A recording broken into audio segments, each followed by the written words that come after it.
Hello, found footage fans, and welcome to We Found a Tape. Tape Talks. Welcome to Tape Talks, a special new series from We Found a Tape. Here we sit down with directors, filmmakers and cinematographers to deep dive into the creative process behind found footage filmmaking, from writing and shooting to the journey of bringing these unique stories to life. Welcome everyone to the episode of Tape Talks here, presented by We Found a Tape. Today we're joined by a very special guest. He is one of the co-directors of one of the best found footage movies that's come out this year. I feel very confident in saying that, called The Killing Cell, which has made its rounds around different film festivals, particularly Unnamed Footage Fest quite recently. Today we're joined by Karsen Schovajsa, so thank you very much for joining us today. Thanks for having me. Yes, welcome. Yeah. Thanks. Yeah. Killing Cell, again, I had a great time watching it. I left a review on Letterboxd as soon as I was done, and I was complimenting a considerable amount of things like the choreography, which is quite an interesting thing for a found footage movie. But one thing I'm definitely curious on is what were some of the influences in terms of the story, and also was there any sort of local folklore that were influences for the movie itself? Great question. Yeah, so I guess kind of the genesis of the film came from me watching a bunch of urban exploring videos, and I think I had read an article about a guy that was exploring an abandoned prison and locked himself in a cell, and they had to get a fire crew in there to get him out. He was stuck in there for a whole day. Yeah. And that was oh, that's fucking scary. That would suck. And so I sent me down this rabbit hole of urbex videos. And, that's like a classic found footage thing, is exploring an abandoned place or something. And, I thought to myself, what would be the scariest thing that could happen to you exploring an abandoned place? And so I came up with the premise and kind of the rough outline of what we wanted to do with the story. And then I brought it to James, and we kind of talked about it, and then got the wheels turning, and it ended up being less Urban X and more of a classic haunted ghost type of film crew going in.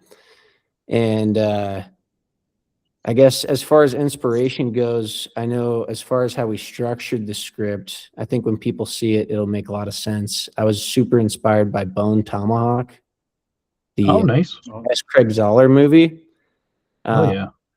So kind of that thing of writing characters that you grow to like, and kind of having a slower start and then kicking stuff off, and being pretty unrelenting with the pace at that point.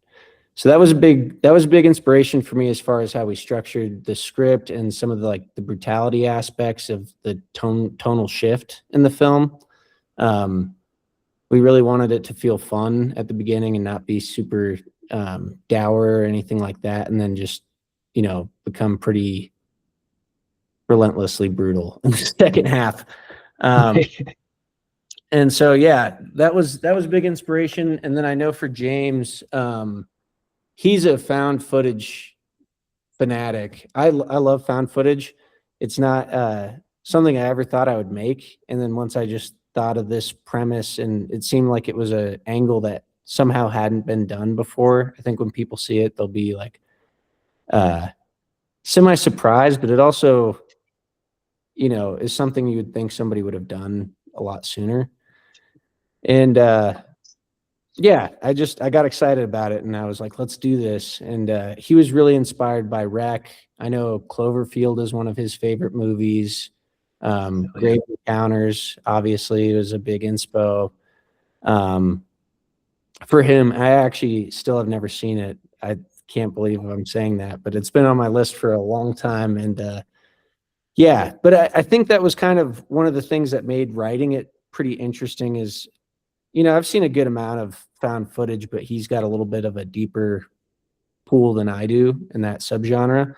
And so I was coming at it with stuff I hadn't seen, and then he could kind of be like, no, I haven't seen that either. Or oh, maybe, so we're playing on the tropes of the subgenre a lot, and then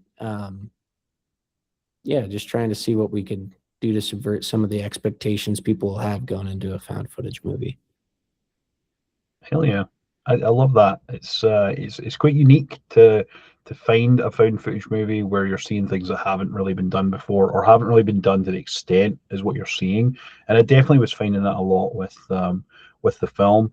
I think the plot and the way things are moving, the pacing of it is very is very unique. It's quite and the brutality is is a huge part, and a great surprise for people for when you do get to finally see it is going to be a huge turning point for for a lot of people.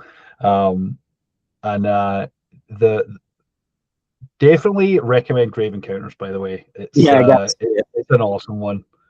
And, definitely fits the tone of like the similar type of tone in terms of like there's a lot of the infrared or the the camera night vision going on, which is always a fun thing if you're able to do it and do it well. I think it's always a fun time to get that into the movie.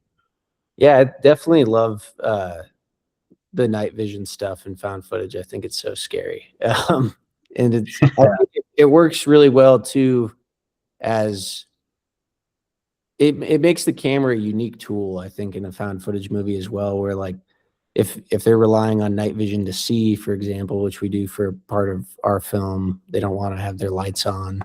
And so I think it kind of can work in a lot of ways to have a reason to keep the camera rolling or out. You know what I mean? Totally. And it adds to the immersiveness as well. Like, I think that's a huge thing, especially as found footage fans ourselves. When you're watching something that you're like, why are you still filming this? Why are you not running away? And also the reactions that were quite prominent in the Killing Cell are very normal, basic human reactions to the type of things that you're seeing in the film, which is also something that you can run away with in terms of more stylized found footage, where it's kind of overacted and like unrealistic. I think this definitely adds a layer of realism to that in terms of even just subtle things like the reactions that a lot of the characters had. So it's definitely a great bunch of people there that really understood the assignment, I think. Thanks, man. Yeah, I'm super proud of our cast. I think everybody was like incredible.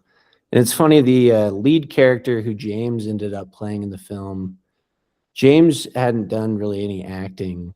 I had acted in one of his shorts. He's made a couple really good shorts, and but he never did any acting. And so we were really trying to cast somebody that could be kind of like the A cam op, because my character has the chest rig the whole film. Mm-hmm. And we were like, all right, well, so we need a very particular guy to play basically the lead, or like one of the two leads, I guess you'd say. And he has to be good at operating a camera too. And we were having a really tough time casting that part. And then James, at one day, we were having some kind of meeting. He's like, I kind of want to read for the Dan role. I think I could do it. And I was like, really? And he's like, yeah. And I was like, all right, like I'll read with you and like we'll see. And he read that ending scene, if you know which one I'm talking about, the very last scene of the film, and just crushed it. And I was like, holy shit. Hell yeah. I couldn't believe it because I never saw him act before.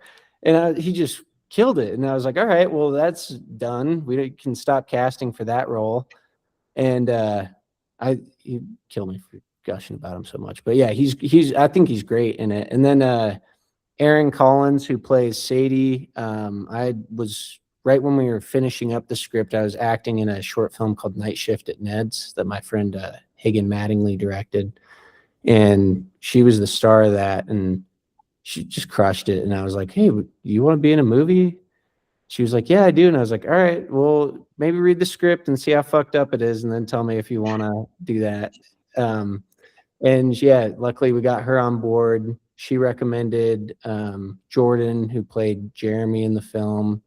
He's great. And then Luke, James at the time was doing a lot of background work to fill gigs, and he did a background gig on P Valley, on like a stripper show, and Luke was on that, and he met him. And oh, by the way, nicest guy in the world. You wouldn't know it from his character, but yeah, he's such a nice dude. And yeah, he read for it, and he was one of the first people we cast. I think he was awesome. And then Steven, who plays August, James had done a few shorts with him, and he sent in a self-tape of the eyeball scene, if you know what I'm talking about. Oh yeah. And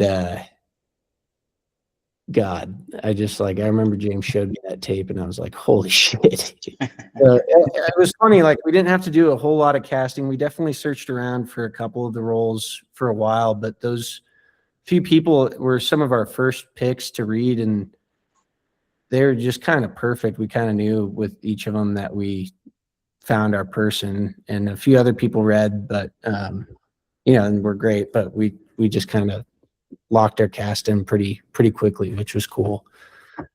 I appreciate you complimenting their performances. I loved it. It was funny too. None of us had done found footage before, and that first day we were shooting the car scene. Excuse me, need some water. And they read their lines, and me and James looked at each other after like the first or second take, and we were like, yeah, we just need everybody to like talk way more. So that was our note to them, was just talk way more. And they were all super pros. They'd been studying like the 2000s lingo, and a ton of the film is improvised. I think all of the script is in there, and then there's a lot of extra lines too that I think are really funny. Yeah, they killed it. I think they made it feel very naturalistic, and that was kind of, we felt like that was what we wanted to go for tone wise, was something that felt super realistic. So yeah. Oh, yeah. I love that. That's so great. And everyone, yeah, like I said, everyone understood their assignments and done so well.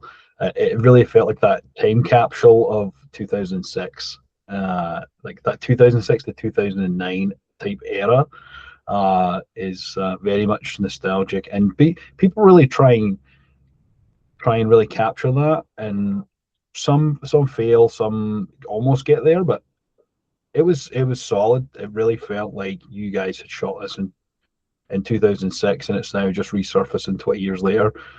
Even down to the style, I think that the fashion that each of the characters were wearing, I found to be very stylized and just on point.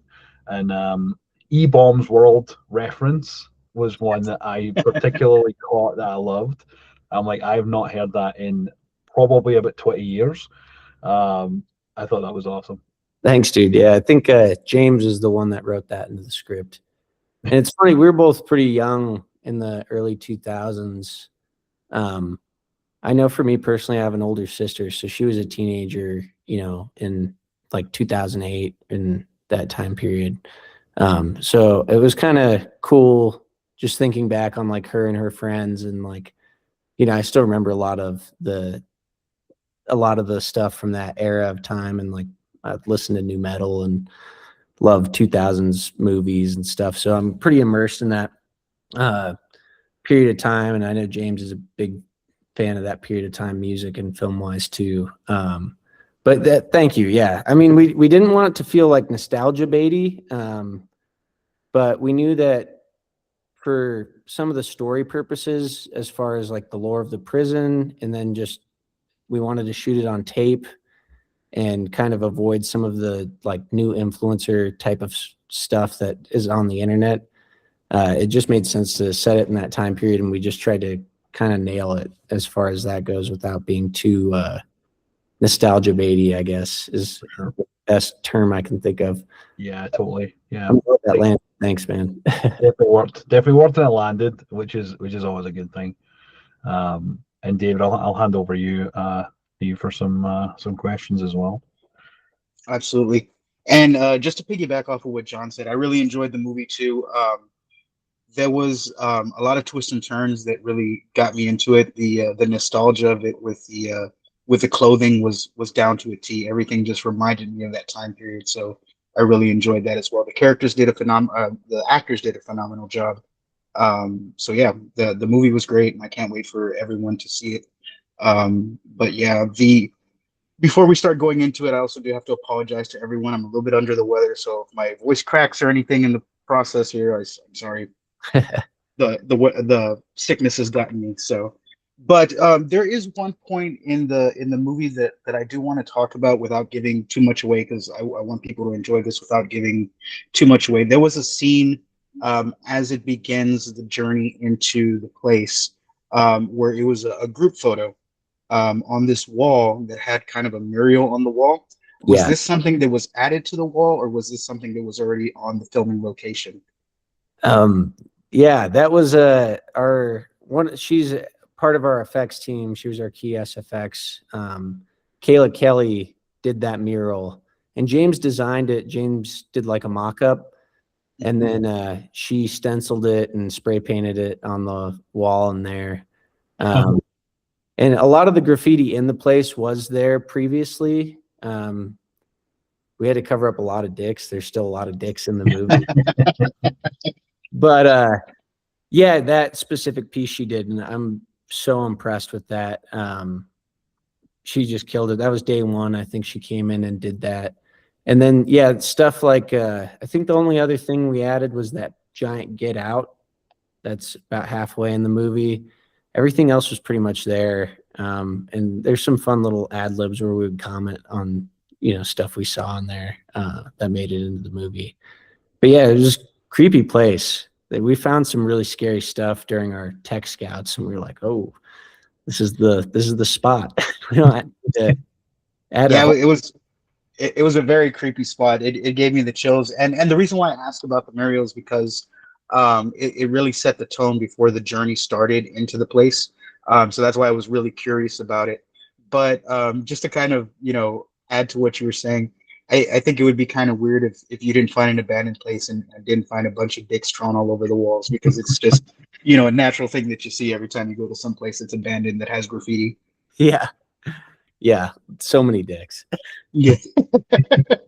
It's funny as well because I was going through a phase where I was watching a lot of the urban explorers, and one guy in particular, Urbex Hill, is one that I was watching quite a bit. And he usually gets himself, I can't remember where he's based, but he always gets himself into he's always carrying a piece whenever he goes and checks these areas, and there's always a lot of homeless or weird stuff that happens anytime he goes and sees them. But there's always so many dicks, profanity everywhere, the weirdest graffiti you'll ever see. So yeah, I'm not surprised that there was a ton of dicks. It seems like it's common that you find dicks and pentagrams are another common thing that you find. Pentagrams, yeah, that's another one. There's a few of those for sure. Some upside down crosses and shit like that. Yeah. It's creepy stuff. Did y'all ever encounter anything like supernatural or anything, like filming in any of these locations that might have freaked everybody out, that anything like that? I gotta talk to my crew. Apparently there's some stories floating around. I know at one point our BTS videographer was in a room filming, and he heard Wow. And there was nobody else there, and he's like, is somebody in here? And again, and he walked up to us while we're on set, and he's like, you guys got to hear this, and he plays it, and some of the other crew was into it. He plays it for me and James, and we're just like, yeah, cool, nice. We were just so distracted. I don't have any time for haunted shit. We got a movie. But yeah, apparently that was pretty spooky. Nino was spooked by that. He did a great job doing the BTS. At some point when we do physical release, there will be a whole thing. Maybe I'll include the spooky ghost noise. Oh, definitely. Yeah, that would be fun. It's in the footage somewhere. And yeah, at one point we got an interview with inmate who actually he was in that prison when it was active. It's been closed down since 2008. It's a real abandoned prison in South Georgia. And yeah, that'll be in the BTS as well. We interviewed someone who was a close friend of one of the crew members, and he had been locked up there for a little bit of time, and talked about his experience there. It sounded like a horrific place. Wow. Some real bad juju in there. And yeah, I mean, that place was scary to film at. I mean, we were there. We shot this whole movie in 8 days. We were at the prison 10 days total. And it was pretty much 7 overnights. No electricity, no running water. So we, brought in porta-johns, and our crew was lugging generators through the woods to get to, it was 3 buildings that we made look like one. So we would be bouncing around these 3 buildings on this site. And it was a nightmare place to shoot, but I think it, captured what we were hoping for with the energy and the darkness. Definitely. Yeah. Everything was done phenomenally, and great location. It was an awesome place to pick. So Thanks, dude. Yeah, it was funny. We got a locations guy to help us out, and this was pretty early on before we had even secured funding. But we knew we wanted to have the location as part of our pitch because it was such a pivotal thing in the film. And right before our meeting with the locations guy, James gets on the call, and he's like, I found this abandoned prison in Milledgeville. It's like 2 hours away from Atlanta. He's like, this place looks awesome. And we jump on the Zoom call with the locations guy, and he's like, yeah, have you heard of Rivers State Penitentiary in Milledgeville? I think that would be a good place. It was like the exact place James had found. And we that was the only place we scouted. We went there pretty early on, like about a week later. We set up a scout, and then got a permit and locked it in because it was just so spooky. Yeah. And what was the process like of getting like a permit for something like that? Like, how was it something that was an easy process, or was there any hoops that you had to jump through to try and get that sort of thing? There's definitely some hoops to jump through. We had to get it approved through the city of Milledgeville, and they worked with us really well to make that happen. But yeah, we had to talk to a whole bunch of people and make sure we had all the correct paperwork and all that stuff. And I'm glad we did. A few people tried to break into the prison. There's a college in that town, and so they heard that we were filming a movie there, and people kept trying to break in. So we had to call the cops a few times and stuff. It was funny. Yeah, it was a crazy couple days. That's wild. I think 4 times people tried to break in while we were there. Yeah, that's crazy. Yeah, it was wild. The police showed up a few times. They're very, very good interaction with the police during that. They were actually really helpful and cool. Shout out to the police in Milledgeville. Milledgeville PD. You're okay. You guys were cool. That's awesome. But how scary is that as well? Like, I can't even imagine, like, you're trying to make something scary, and then you're also legitimately being scared by people trying to break in who you don't even know, right? I can't even imagine how terrifying that would be. It's so funny because, like, I don't know, when we were there, it wasn't all that scary. It was more so just annoying. You know what I mean? It's like just having to deal with it. But I guess it would have been under any other circumstances. Luckily, we had a crew of like, at least there was probably 15 to 20 people there every day. And everybody was wearing high vises and stuff, and we were, moving in groups. So it was like, not too bad. It was just like, it is still a safety hazard. So we do have to, inform authorities and stuff like that. But overall, it's like probably just some kids, like the ones we're making the movie about. Exactly. They were trying to get in their own paranormal sightings. Yeah. Yeah. But it was funny. There's a couple of nights that we, I guess it was a little spooky a few times, but it was good. Yeah.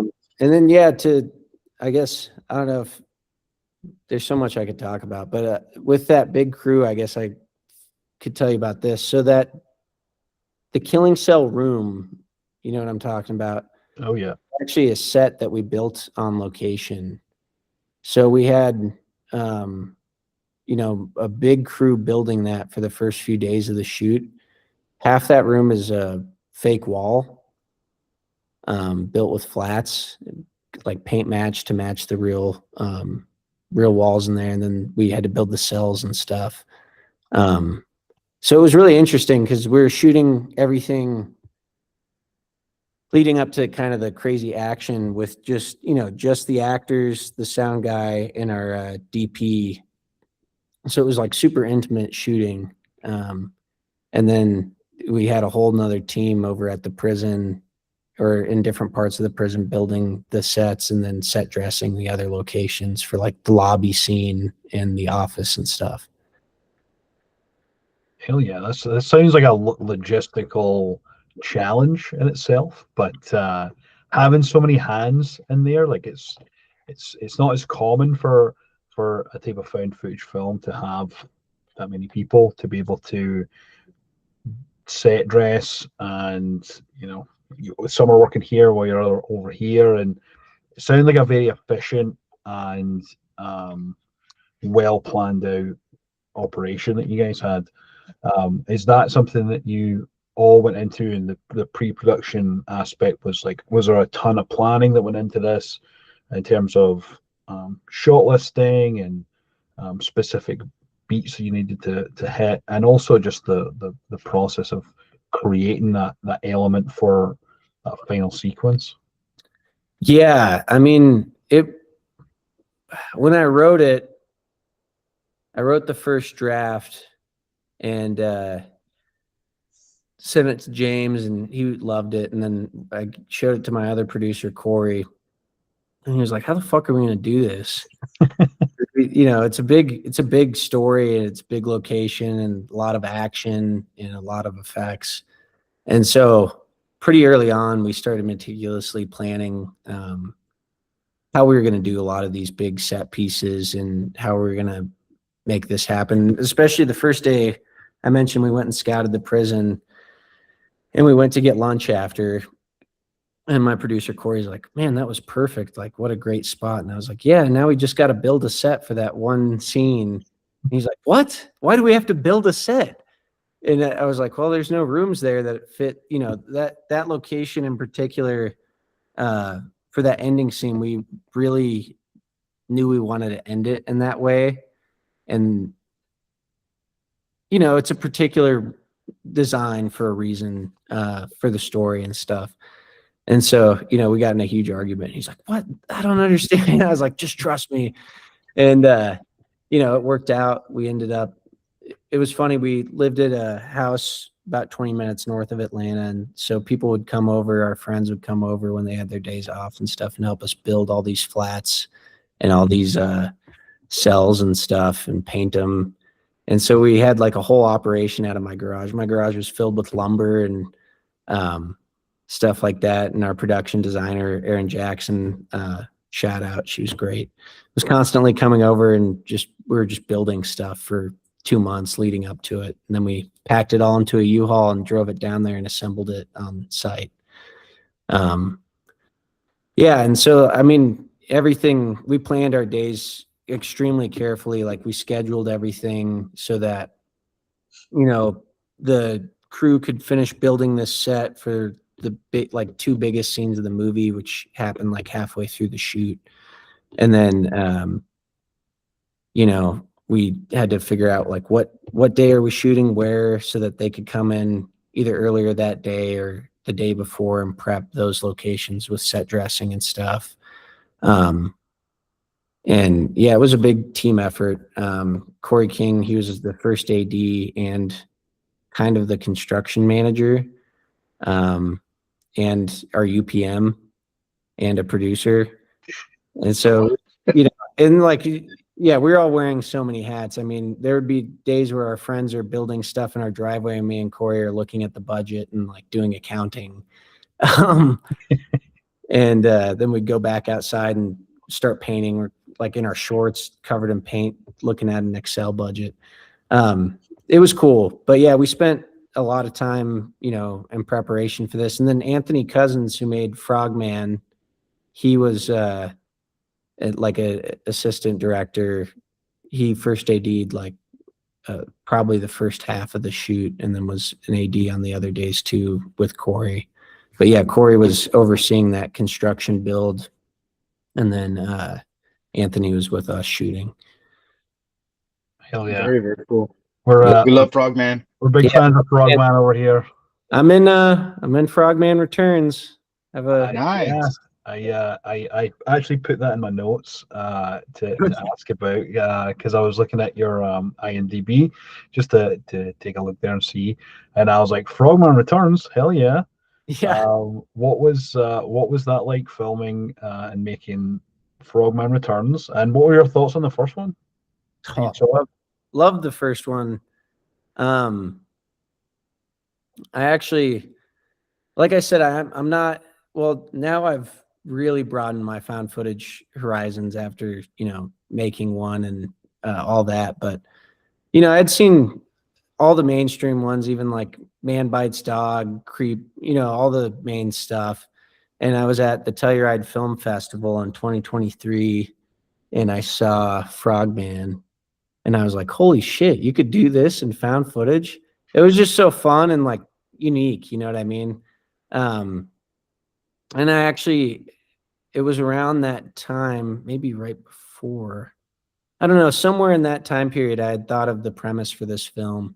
And so I texted Anthony on Instagram and was just asking him some advice and stuff. And then we became buddies, and I got a draft out of this in early 2024, and he read it. And then we went to a bunch of film festivals in the fall of 2024, and just became good friends. And he wanted to help out on The Killing Cell and gave us a ton of advice. And it's funny, actually, one of the camera that Dan operates in The Killing Cell is the camera that they shot Frogman on. It's hilarious, right? You're actually not the first person that we've interviewed that has said the exact same thing. We had the great pleasure interviewing Stephen Nelson. I was about to ask. Yeah, he was like, they did Old Wounds with the Frogman camera. I guess he just gives this legendary camera to it's like almost like a rite of passage. Which is awesome. It's funny, Steve mailed me the camera. Amazing. And yeah, Old Wounds is fantastic. I love Steven. He's a good friend as well. Hell yeah.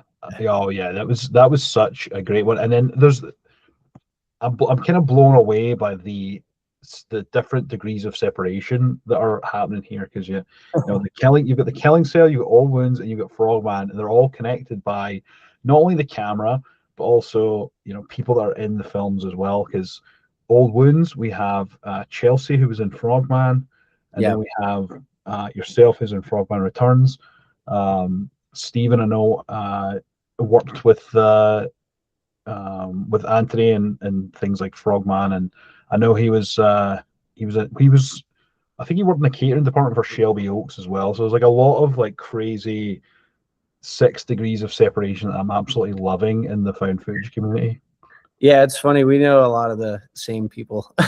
Yeah, it's very cool. It's a fun little group. And yeah, Steven worked on Frogman Returns also. It was good. Hell yeah, I love that. Yeah, and yeah. Go ahead.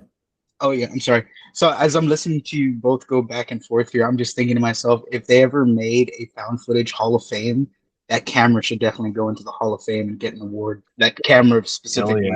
Yeah. We should stop it. It's funny too. My Zach's camera that he wears, like the chest rig camera, makes an appearance in Frogman Returns. So there's a funny little tidbit. The Killing Cell Easter egg and Frogman Returns. Keep your eye out for it. Yeah. I haven't seen Frogman Returns yet. I'm excited to.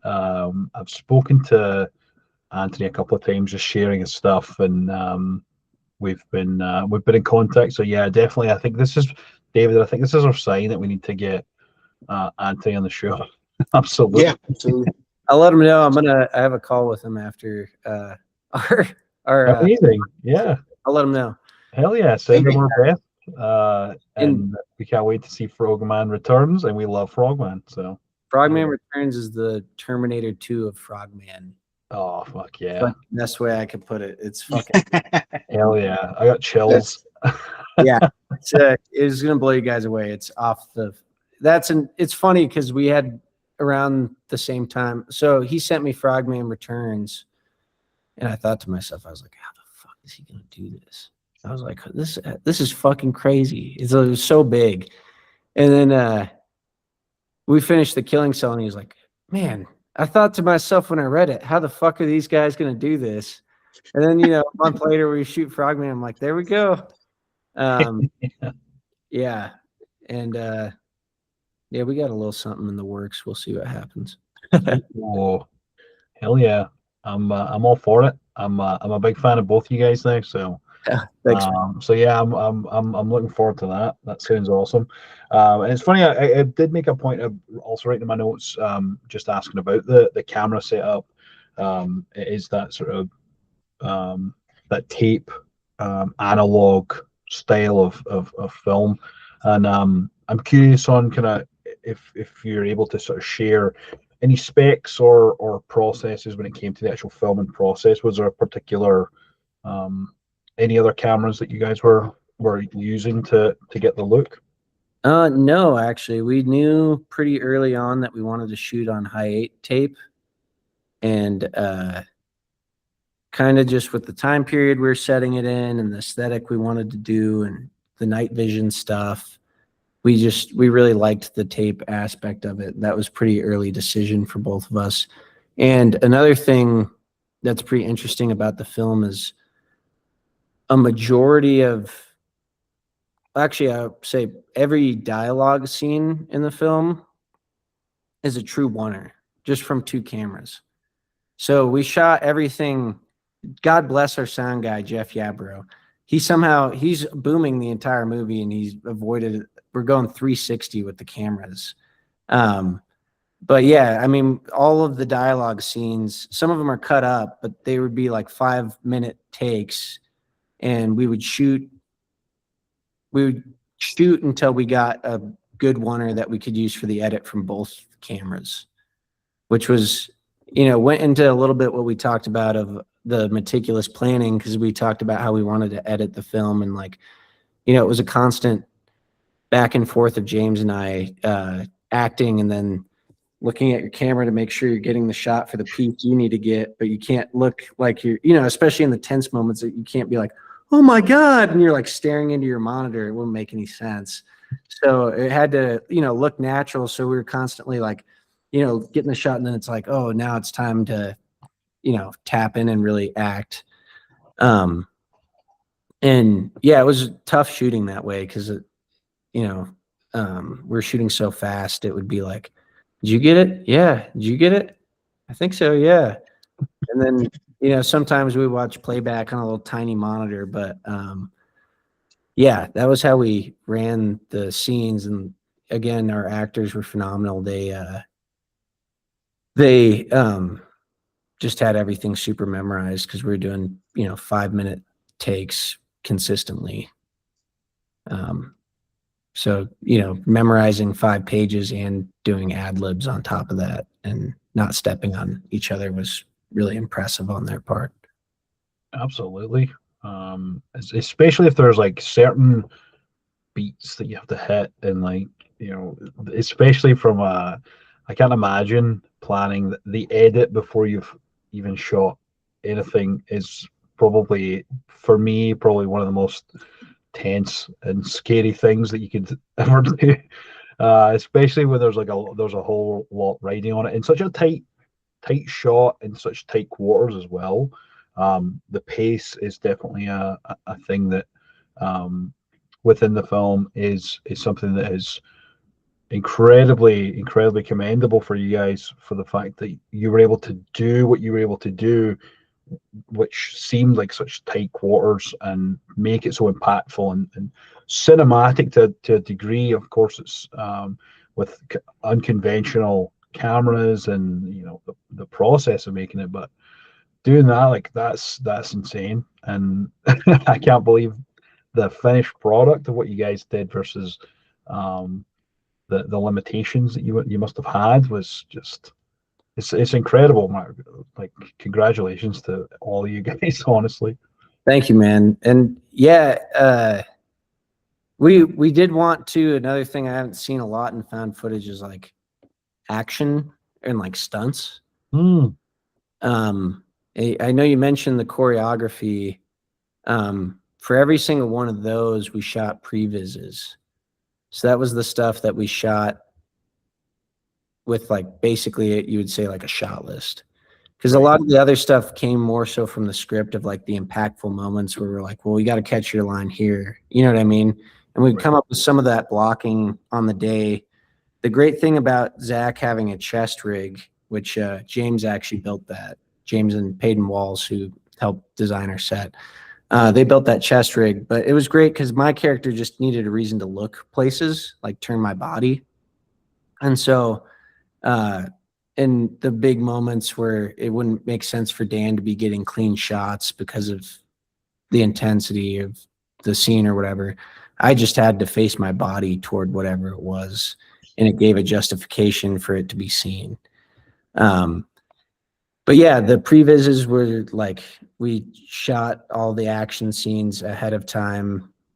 There's probably some really funny stuff. We built like little cardboard boxes for like to be able to see what we're moving past and stuff like that. And like our friends coming over and, wailing on each other, and all that stuff. So it was pretty cool. But yeah, we planned all those pretty meticulously. There is one, the night vision scene. That was the one scene we didn't shoot a previs for because we figured in the script it was pretty tame choreography. And so we went and we set up some work lights and like blocked that out, figured out how we're going to shoot that and practice the stunts, got crash pads and all that stuff. And we're like, all right, perfect. This is going to be like the easiest stunt sequence. And then we're like, all right, well, it's night vision. So we turn all the lights off and then we're like, oh, holy shit, we're all in the dark. Like, black. And so that was like a whole thing. We did it safely and figured out how to do it safely. But, we have people charging down a corridor with giant metal doors from, the confinement cells. And it was not ideal. I can imagine. Jeez, that's crazy. Yeah, it was cool. We had some troopers on our set and, we made some adjustments to make sure everything was safe and like for everybody. Luckily, most of the people taking the thrashing in this film are James and I. So we were like, fuck it, we'll die for this movie. Hell yeah. I'll slam into a metal door. I don't give a shit. Corey's there like, well, we could put a pad there. Let's calm down. I totally understand where you're coming from. I feel like I would probably be the same, especially if it's like it's me doing it. I'm like, we're big wrestling fans, so I'm like, this is like me being like, this is my WrestleMania. Oh yeah, that's what it's all about. Hell yeah. David, I'm going to hand over to you. Do you have any other questions for Karsen? Yes, I do have two questions, but those are going to be towards the end. Awesome. One thing I'm curious, especially because of the fact that you mentioned that you guys were wearing so many hats, particularly from a standpoint of an actor and a director, what advice would you give for someone who is looking to put themselves in that type of role as well? Is there any words of advice or wisdom that you could pass on?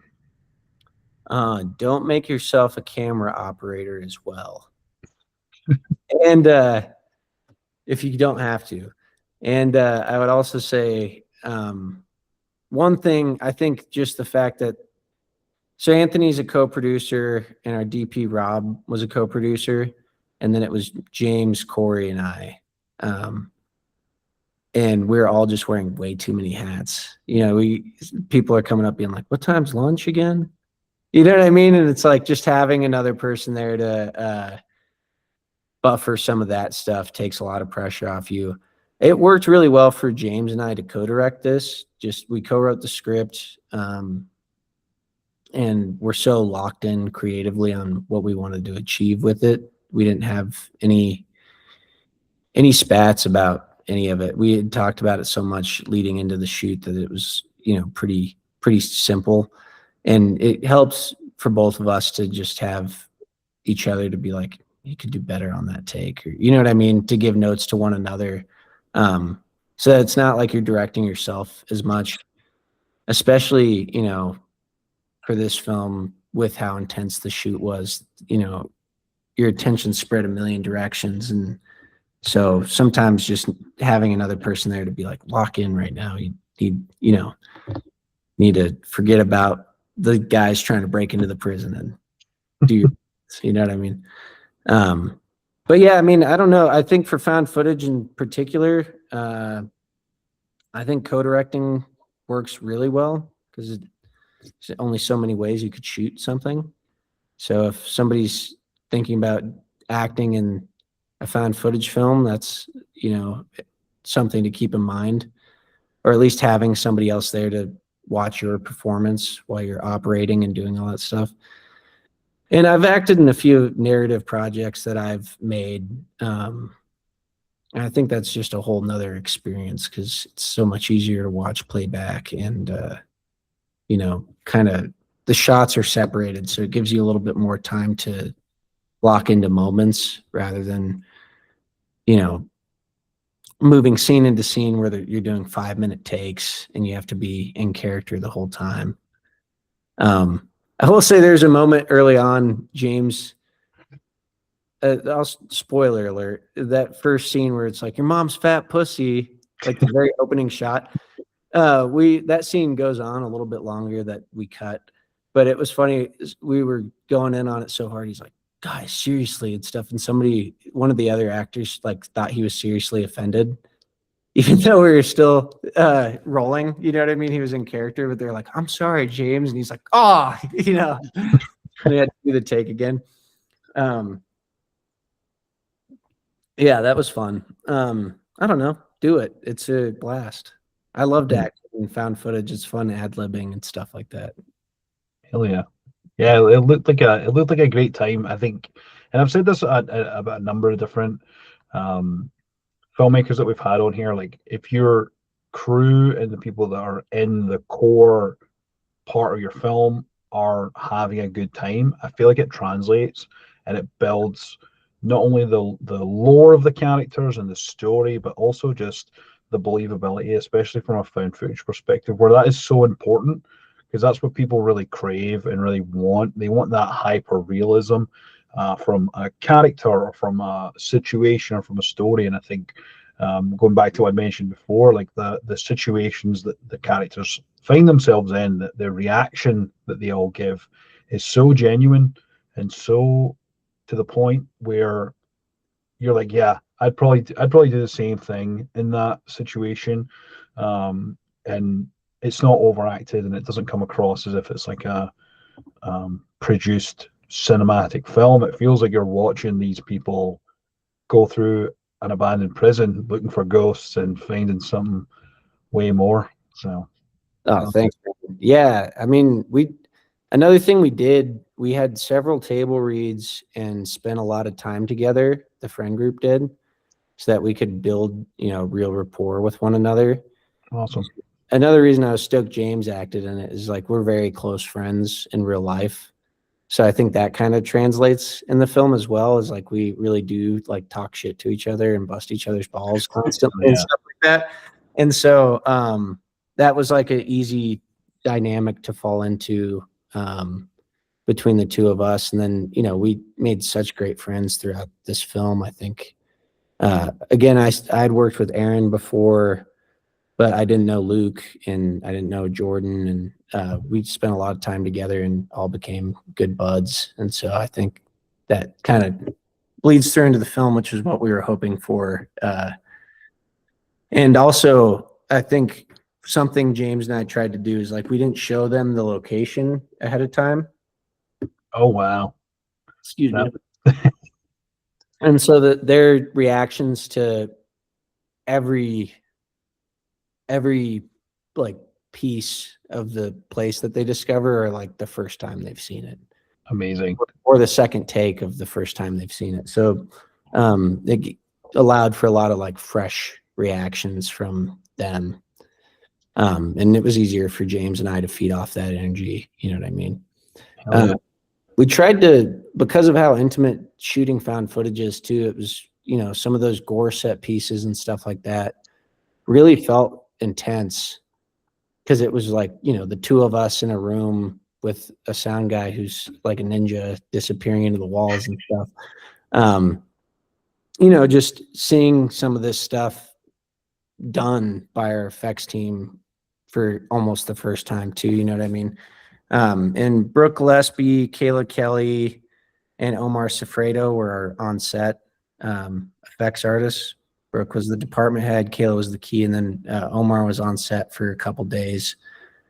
And what they pulled off is incredible. I love the effects, and they worked so hard and did so much with so little.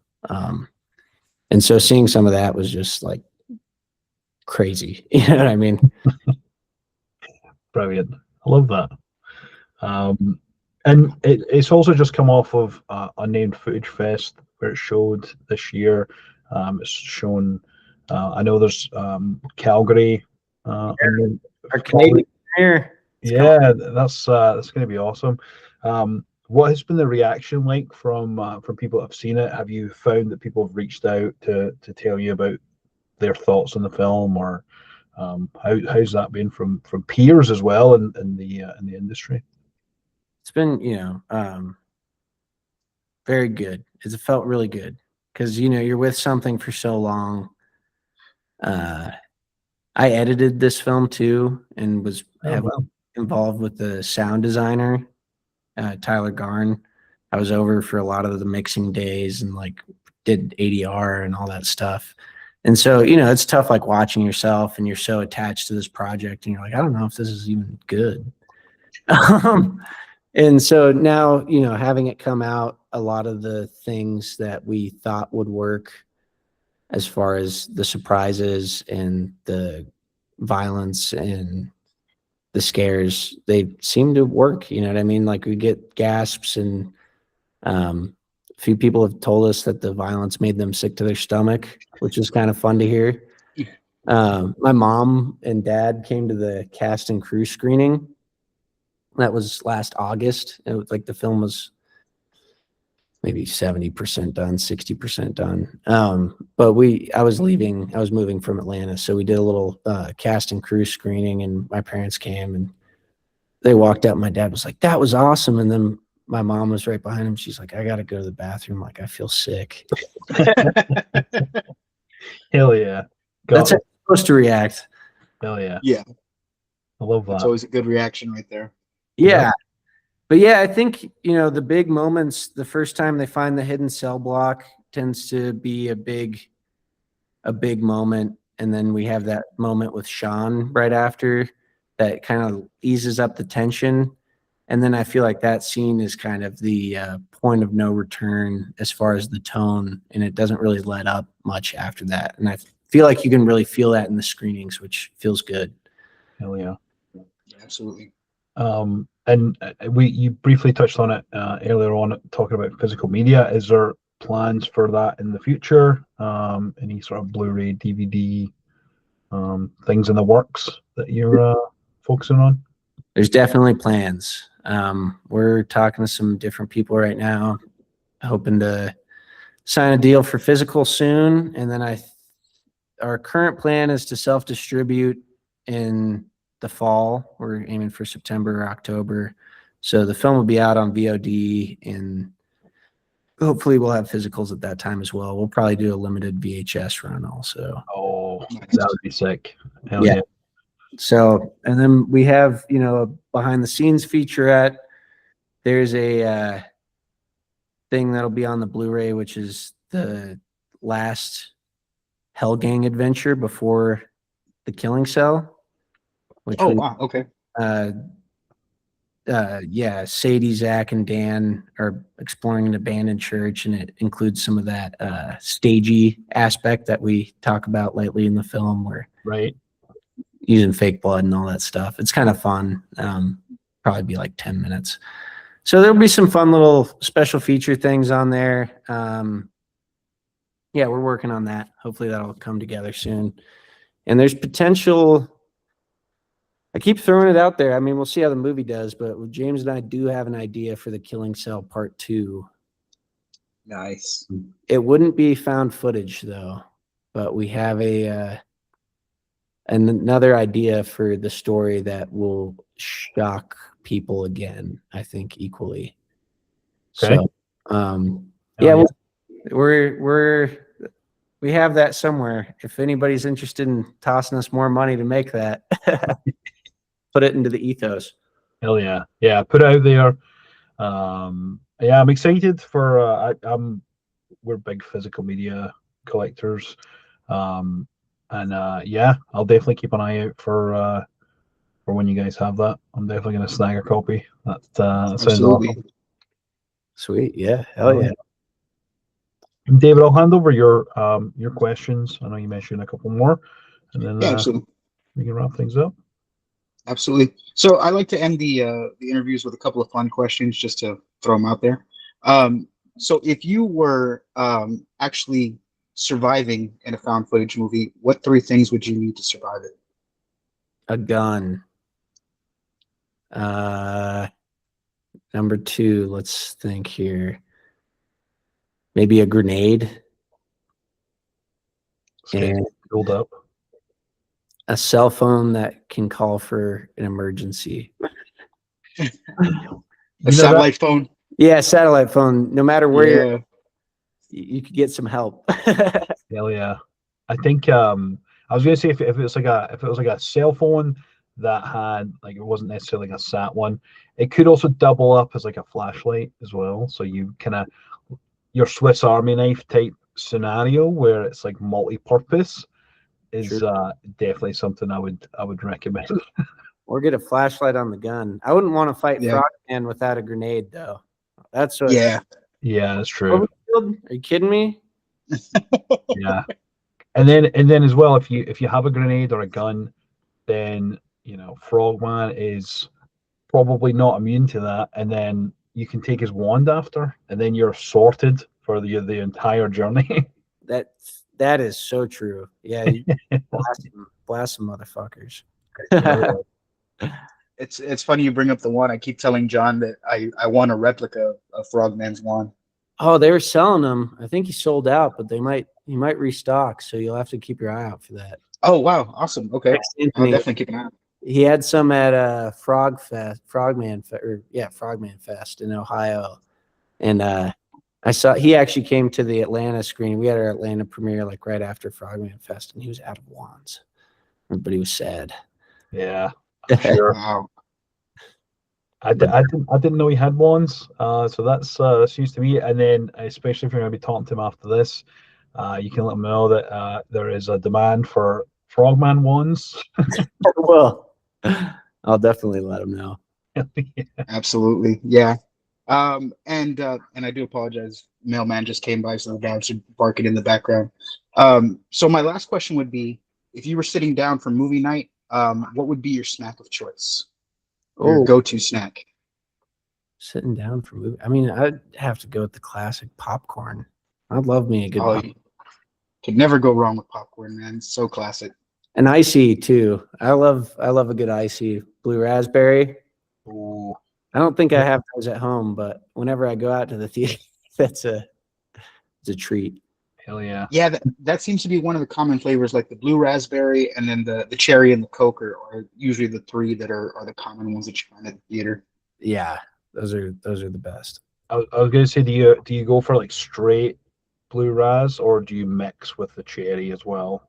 I guess depending on the mood, maybe. That is 100% depends on the mood, but I'm not opposed to some straight blue raz. Hell yeah. Very good, very good. Fuck with the blue Yeah, raz. the popcorn you can never go wrong with. Usually when I go to the theater, it's a combination of popcorn and a dill pickle. Nice. Yeah, I was about to ask. The dill pickle, that's a good little toss on. Yeah, over here in Texas, it's very common to find them here in the theaters. I don't know if you have them out there in Denver, but they're very common here. I'll have to ask. I do want to mention too, just because I don't really know this guy, but Small Batch Gourmet Popcorn, Salt and Sweet Popcorn Company. When we were at Jacksonville, this dude had dill pickle popcorn, and I swear to God, it was the best popcorn I've ever had. We ate a little bit of it right before the Killing Cell screening, and I just had to shout him out. I'm gonna have to order another bag of that. Wow. Yeah, if you have any contact information for them, please send it my way because I would definitely order some. I will. It was insanely good. I was like, I couldn't believe it. I asked him about it, and he said you got to go strong with the dill, stronger than you think, because it was like it wasn't faint. It was like very pronounced, but it was delicious. Very cool. Very cool. I'm not a pickle guy. David's a pickle guy. He makes up for my lack of pickles. But in Canada, there's a lot of dill pickle flavored stuff, like dill pickle chips and dill pickle like popcorn seasoning and stuff is fairly common. There's a lot of, everybody loves pickles here. I don't know what it is, but they love it. I've been missing pickles and popcorn my whole life until recently. Yeah, it's definitely a nice addition to it. What I was going to say was that if you ever, I don't know if you have them over there, Trader Joe's, but they have a kettle style potato chip that's dill pickle flavored. That is by far the most picklest chip that I've ever found. It's like a potato chip that it just makes a good combination. And whenever I end up on that side of town to buy a Trader Joe's, I'll pick up like 4 or 5 bags and just hoard them. Dude, I'm gonna have to do that. I love pickle chips. Yeah, they're so good. John, what's your choice for movie theater snack? So so in Scotland we have it's not butter popcorn. It's sweet or salty, and you sometimes you can get a mix depending on the movie theater. Sometimes they'll do a sweet and salty, and it's more like kind of like a kettle corn style. That's good. We have Ice Blast is like the icy there. So you get a Fanta flavor like Ice Blast is a go-to. Here I like these things called Mars Bites, and it's like the little chunks of like Mars bar, and kind of like Milky Way for you guys. It's kind of like a caramel nugget chocolate covered thing. So it's like that, but it's like small little ones, and doing that with some popcorn in one go, unbelievable. Solid. Jeez, I can't wait to go to the movies this weekend talking about all these snacks. Hell yeah. What are you guys gonna see? You got something on the docket?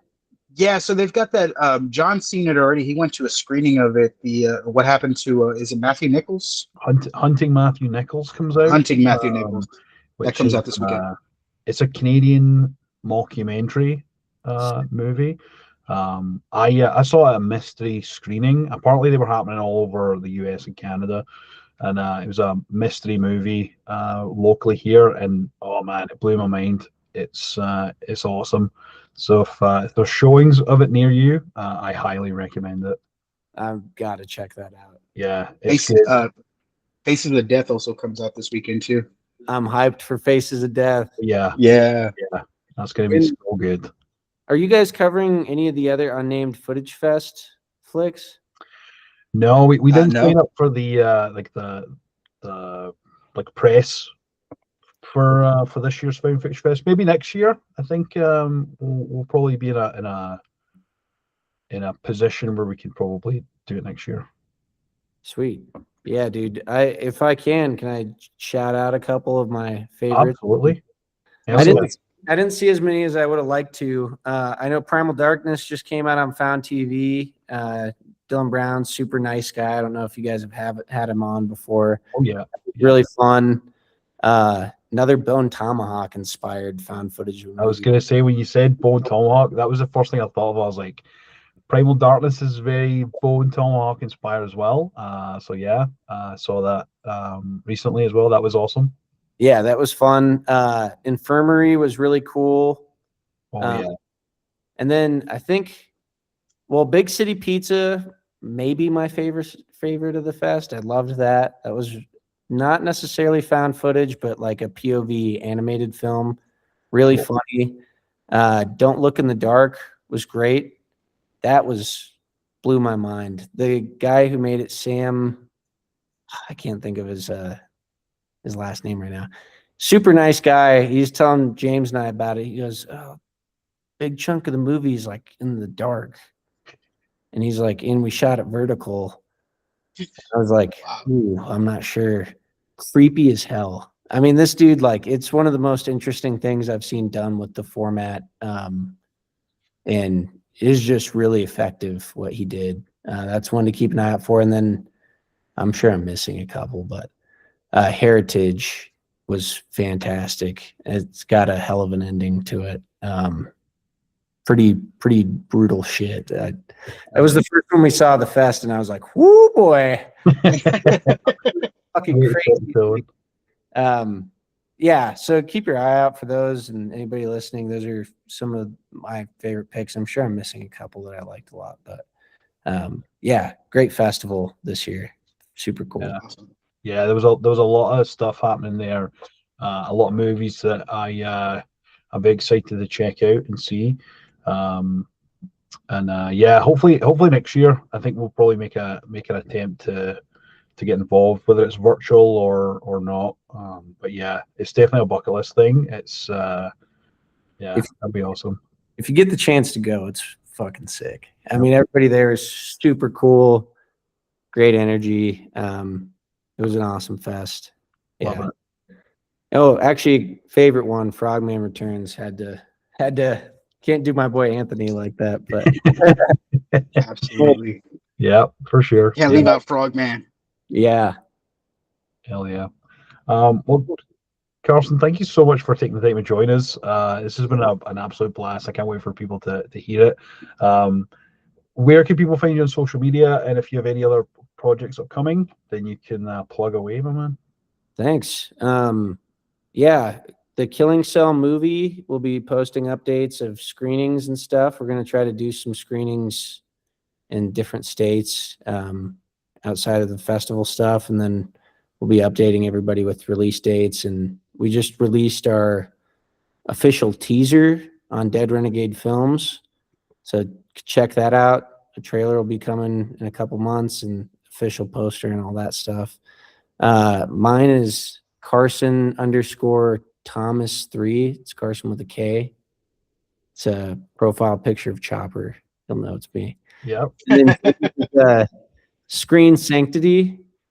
And then Dead Renegade Films is my production company. This is the first feature under that production company. And yeah. And then as far as future projects go, I mean, I can't talk about it too much, but Anthony and I are working on a crazy gonzo gore fest.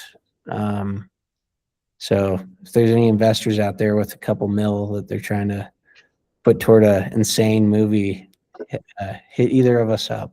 And Killing Cell 2, maybe. We'll see how this one does. I don't want to say too much about that, but if that ever happens, it's a pretty interesting continuation of the story. And I think it could be another subversion of a subgenre that we kind of touch on in this one. So, yeah, I mean, if there's any investors out there, hit me up. Yeah. Some stuff in the work. James is working on a Cronenbergian body horror thing as well. Yeah. It's fucking sick. So yeah, we'll see. If there's ever a subgenre I like equally to found footage, it is body horror. So I'm all for it. Cronenberg is a huge influence for me, and I'm a huge fan. So yeah, I'll definitely keep an eye out for that. I can't wait to hear more. Yeah, thanks, man. Yeah, it's funny. James and I have collaborated a lot over the years, but we neither of us ever thought about co-directing anything. So it's kind of funny. Like we have a bunch of our own projects that we're looking at after this. I feel like people will expect us to make another movie together, but unless it's The Killing Cell 2, maybe we'll pen something together, but probably not co-direct again. Makes sense. Yeah. Very cool. All right. Well, thank you guys. I hope I didn't ramble too much. Oh no, No, great. no. Thank you so much again. It's been thank you. a pleasure. Take care, man. Yeah.